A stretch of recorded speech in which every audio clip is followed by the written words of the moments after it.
Les jours se suivent et se ressemblent, malheureusement, pour les fans du CF Montréal.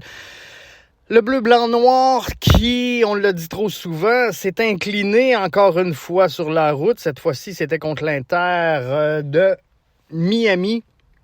Du côté du Chase Stadium, incapable de contenir l'attaque Suarez-Messi, la troupe de Marco Donadel a été en difficulté tout au long de cette rencontre-là. Je pensais que dans le style de jeu préconisé par Marco Donadel, on allait pouvoir profiter chez le CF Montréal de cette défensive un peu éclatée, on va se le dire, là, de l'Inter de Miami qui peine à trouver ses repères défensivement depuis le remplacement de Tata Martino par Mascherano. C'est beaucoup plus compliqué défensivement pour les Flamands. Quoi qu'il en soit, je pensais que la verticalité, la vitesse allait sourire au CF Montréal, mais visiblement, ça n'a pas été le cas. Ça n'a pas été le cas.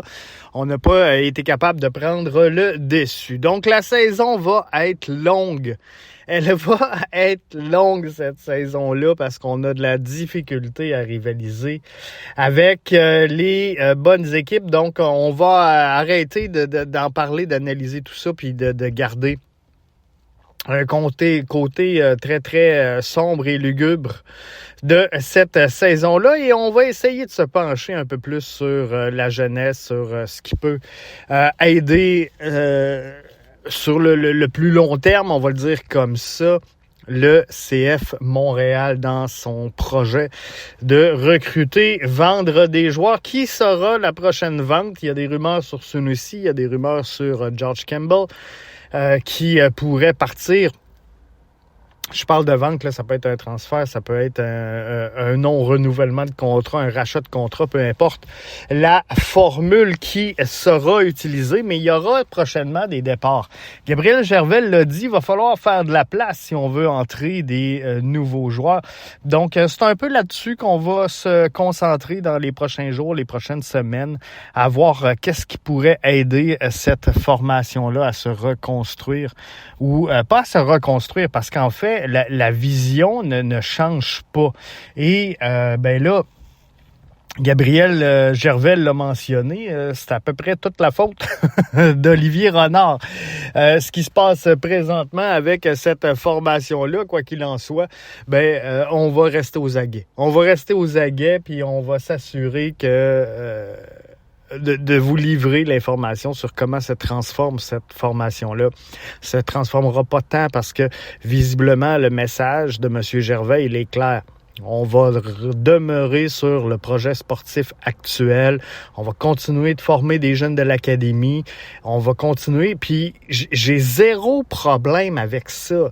J'ai un problème avec la compétitivité sur le terrain. Il y en a des clubs formateurs qui performent.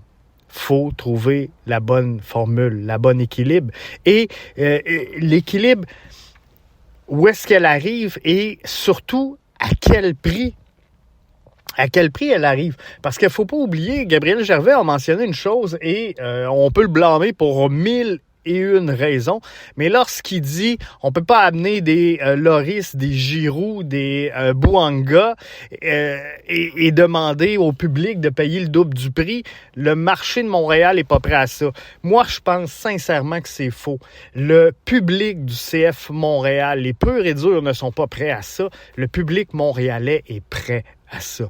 Moi, je pense que le CF Montréal, puis je l'ai déjà mentionné dans le passé, à l'époque du rebrand, puis je veux tellement pas ouvrir cette boîte de Pandore-là.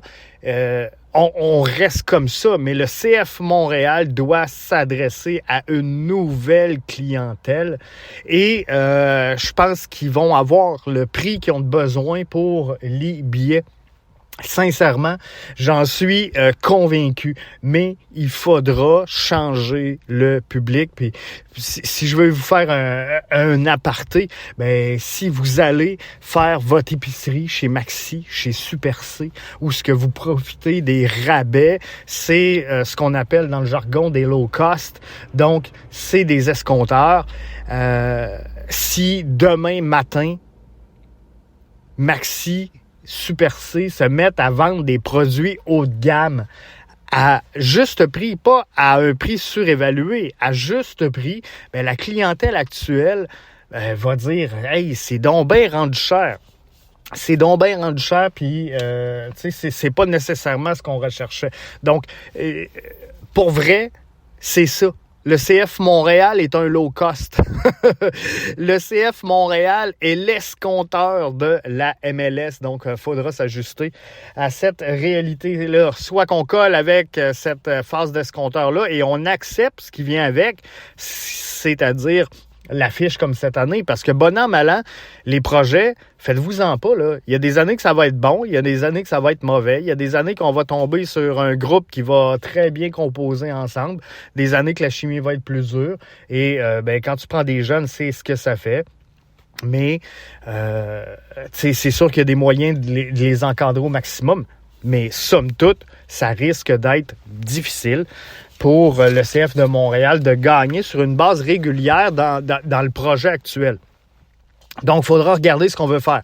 Est-ce qu'on demeure le low cost, l'escompteur de la MLS et on vit avec le public actuel, ou est-ce que on devient un peu plus ambitieux avec un peu plus de vision et qu'on met un peu plus d'argent, mais ça demandera une période de perturbation.